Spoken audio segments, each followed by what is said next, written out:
I have other things in my house that result from successful bets, but it is the Theresa May memorial sofa that is certainly the favourite because that was entirely paid for, betting actually against Boris Johnson and then for Theresa May in that particular leadership election, and so there are opportunities to be made. But yes, the Donald Trump plates are another thing, betting that he would lose. That was an interesting instance because I made the money there once the election result had been called. You could still, because of the way that betting exchanges worked, you could still get some people who were putting money on the fact that Donald Trump would win the last presidential election, the 2020 election. So how do the bookies work out the election odds and how do they compare to the polls? Let's speak to Joe Twyman from Delta Poll, joined by Kayla Cornelius, who deals with the election betting operations at Betfred. Good afternoon to both of you. Good afternoon.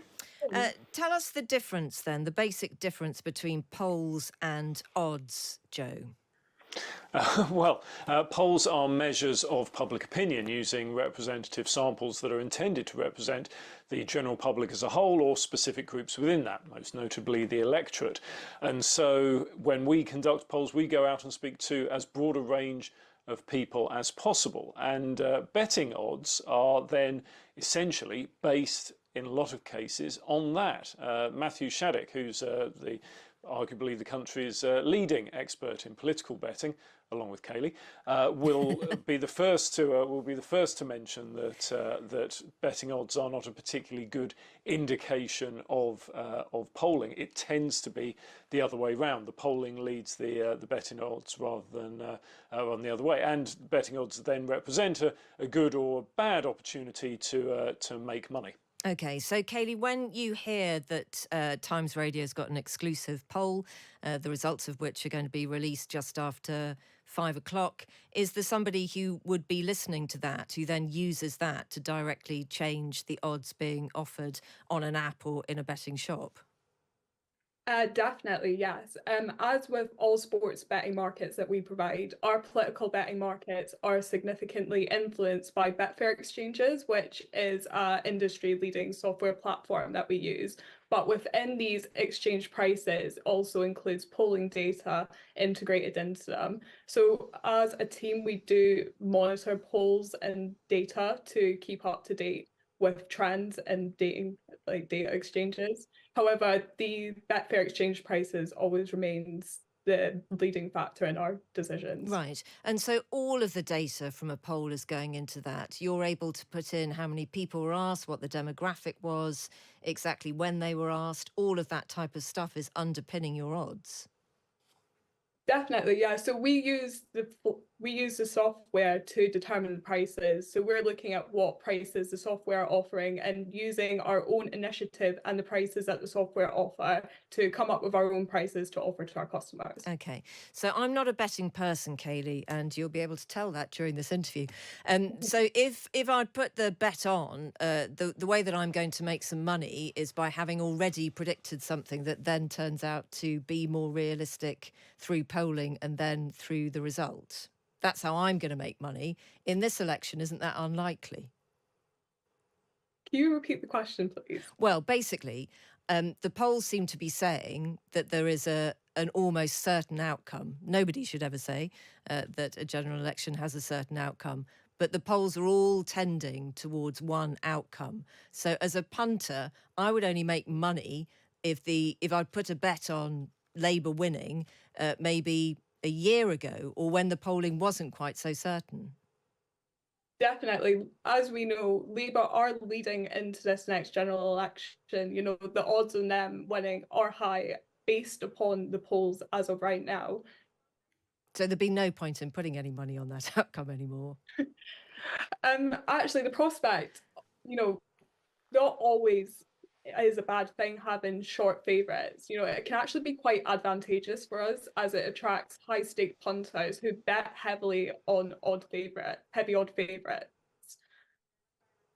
So, Joe, what is going to change the direction of polling in this campaign, do you think? Well, that's That's a very good question. Of course, that's one thing you could bet on. You could bet on the particular percentage for a party, and indeed a party overperforming or underperforming against expectations based on what happens during the campaign. And I say that as someone who sits on the Theresa May memorial sofa every night, having been very successful in bets over the years. One thing that can change are events, dear boy, events, as the cliche goes, and things will happen during the campaign that have an impact. Some of those we expect to have a minor impact, but we know that they're happening. For instance, the launch of each manifesto inevitably brings about some sort of change. And then there's the more gradual contraction in the polls, which by historical standards we would expect to happen given the lead that Labour has at the moment. But nothing can be taken for granted. And in the past, some campaigns have made absolutely no difference to the polling. On other occasions, 2017 being the most obvious example, there have been big turnarounds in the fortunes of the parties during the campaign as particular things prove popular and other things prove particularly unpopular. Do you feel that that is likely to happen this time around, or is there a sense of certainty about this outcome that you haven't encountered before? Well, polling is only ever a snapshot of public opinion at the present time, and that's another major distinction between polling and betting, because betting, of course, is based on the outcome, whereas polling is only ever a snapshot. And so we would expect things to change. In order to work out where the outcome might be, we look at the current polling, we look at historical trends, and we look at the hard data we have from recent elections, and all of those point to a Labour victory. But it seems unlikely that the final Labour victory will be to the degree that we're seeing the polls show their lead at the moment. The long-term trends certainly favour Labour, but the historical precedent suggests there will be a contraction as people who previously said they don't know decide that they are going to vote, and other people who perhaps thought, oh, well, maybe I'm going to vote for a smaller party. When it comes to it in a general election, they think, no, actually, I'm going to go back to my traditional home. Do you have other pieces of furniture in your house that are named after successful bets? I have other things in my house that result from successful bets, but it is the Theresa May memorial sofa that is certainly the favourite because that was entirely paid for, betting actually against Boris Johnson and then for Theresa May in that particular leadership election.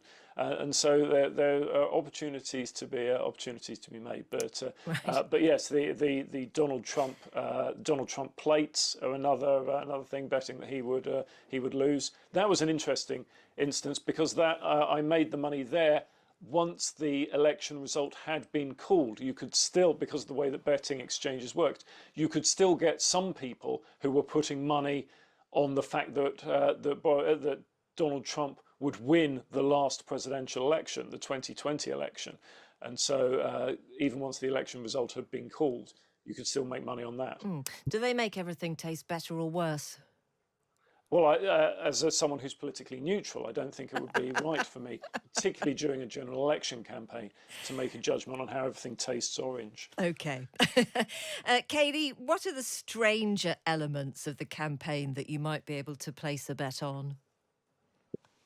So we can offer markets and basically anything that you can offer a bet on. So for instance, we offer markets on voter percentage, voter turnout, down to what constituencies will vote to win. OK. Did anybody have vast amounts of money on this particular election date?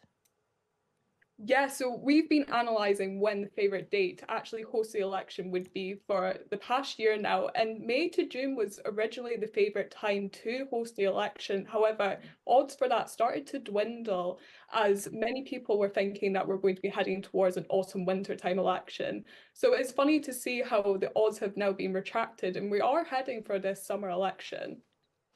Right. Well, thank you very much indeed for joining us. I'm sure we will speak again during the election campaign. Kayla Cornelius, is from the betting operations Betfred, and Joe Twyman is from Delta Poll.